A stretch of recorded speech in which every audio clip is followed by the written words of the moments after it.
दोस्तों आज जो किस्सा हम आपको बताने जा रहे हैं वो है 1964 में आई धर्मेंद्र की फिल्म हकीकत का। तो ये जो हकीकत फिल्म की शूटिंग हो रही थी ना, तो वो 19,000 फीट ऊंची पहाड़ी की चोटी पर हो रही थी। और अगर हम बात करें तो वहाँ पर मुश्किलों की, तो वहाँ पर देखिए सबसे पहले तो ऑक्सीजन की भारी कमी थी। और ठंड की वजह से मेकअप मैन सहित धर्मेंद्र के सभी क्रू मेंबर जो थे उनकी स्किन फट गई थी और कई लोग बीमार हो गए थे। और जिस वक्त ये लोग शूटिंग कर रहे थे उस समय इनके पास ना LMG भी थी, जिसको साथ में रखकर इनको ऊपर चढ़ना था उसी पहाड़ी की चोटी पे, और ज़्यादा पढ़ना चढ़ना था। तो धर्मेंद्र तो देखिए पहलवान थे और धर्मेंद्र अपने अच्छे खासे शरीर की वजह से चढ़ते जा रहे थे। लेकिन मैकमोहन जो आप लोग जानते ही हैं, सांभा शोले में जो सांभा बने हुए थे, तो मैकमोहन जी जो थे वो जो थे दुबले पतले थे वैसे भी, और ये उनकी पहली फिल्म थी।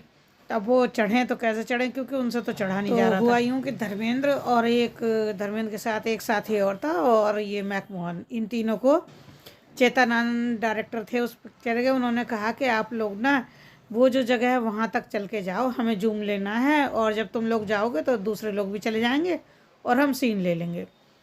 चलो धर्मेंद्र उन लोगों को लेके पहाड़ी पर चढ़ने लगे। अब मैकमोहन जो थे वो लंबे लंबे सांस लेने लगे और नीचे बैठ गए। और धर्मेंद्र ने जब मुड़कर देखा तो मैकमोहन की हालत बहुत ही ज़्यादा ख़राब हो रही थी। अब ना तो उनके पास पानी था। अब धर्मेंद्र को लगा कि अब पानी तो रखा ही नहीं है, अब क्या करूं मैं, कैसे इसकी जान बचाऊं। अब धर्मेंद्र को एहसास हुआ कि उनके पिट्ठू बैग में कुछ हिल रहा है। जब उन्होंने खोल के देखा तो उसमें एक सेब था। धर्मेंद्र ने जल्दी जल्दी सेब को निकाला और सेब को पिचा के ना दबा के उसको जो है मैकमोहन के मुँह में निचोड़ा। और सेब का रस जो था मैकमोहन के मुंह में जब गया तो मैकमोहन को थोड़ी सी शांति मिली, थोड़ा चैन पड़ा। उसके बाद उन्होंने जो था उससे पूछा कि भाई तुम कैसे हो, तो वो बोले कि हाँ इस समय में मुझे सब सही लग रहा है। तो धर्मेंद्र ने फिर पूछा कि बताओ तुम चढ़ पाओगे या वापस चलें। अब उसको मैकमोहन को ये डर था कि चेतन साहब उसे बुरा भला कहेंगे, तो उसने कहा कि ऐसा है सर, आप चढ़िए, ऊपर चलिए, मैं कोशिश करूँगा चलने की। लेकिन जब धर्मेंद्र ने कहा कि नहीं, जब तुमसे चला जाएगा उसी समय चलेंगे, तब तक नहीं चलेंगे, ऐसा है तुम आराम से बैठो और डायरेक्टर को मैं समझा लूँगा।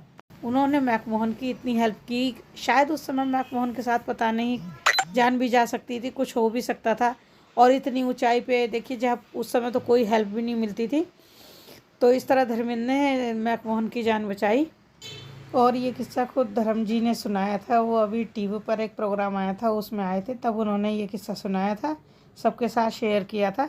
तब हम सबको भी पता चला जो आज हम आपको बता रहे हैं। धर्म जी का देखिए गुस्सा भी मशहूर है, और उनका किसी को हेल्प करने का, मदद करने का तरीका भी मशहूर है। धर्म जी जैसे कलाकार, चाहे छोटा कलाकार हो या बड़ा कलाकार हो, अगर किसी को उनकी सहायता की ज़रूरत होती है तो वो बहुत सहायता करते हैं। और किसी भी तरह की किसी को कोई मदद हो तो वो सबकी मदद कर देते हैं। पहले लोग क्या करते थे, जो पिक्चरों में काम करने जाते थे ना, वो जाकर धर्म जी के जो बंगले पर ठहरते थे, उनके यहाँ ठहरते थे, खाना पीना उन्हें फ्री मिलता था। तो इतनी लोगों की मदद करते थे वो, और आज भी वो मदद करने से पीछे नहीं रहते। अभी भी किसी को उनकी मदद की ज़रूरत होती है तो धर्म जी हमेशा हाजिर रहते हैं।